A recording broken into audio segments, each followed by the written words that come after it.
Hello বন্ধুরা, আসসালামু আলাইকুম। শুভ বিকেল।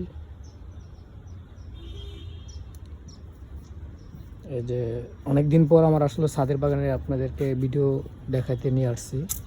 আমার বড়ই গাছে মাশাআল্লাহ বড়ই আসছে, তবে এই বড়ইগুলোকে আমি পুরোপুরিভাবে যত্ন না করার কারণে আসলে সব বড়ই গাছে নাই, কিছু পরিমাণ বড়ই আছে মাশাআল্লাহ।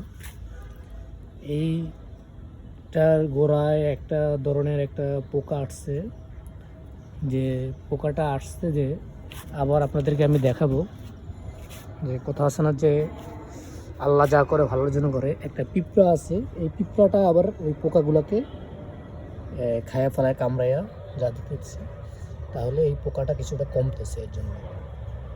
তো যাই হোক, আমি যেহেতু কোনো ওষুধ দিতে পারি নাই, আর আমি চাই যাই কটা ফল বাঁচবে ন্যাচারালভাবে, আমি কোনো বিষ টিষ এখন দিতে চাই না।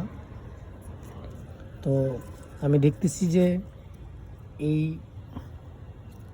এই পোকাগুলোকে আসলে এই পিঁপড়া আবার খায়া ফেলাইতেছে, এর জন্য হয়তো আশা করি যে ফলগুলো থাকবে। তো আসলে সব কিছু যত্ন না নিলে যেমনটা হয়, ইনশাল্লাহ চেষ্টা করব এই গাছটা আসলে একটা বড় ড্রামে দিয়ে দিতে হবে।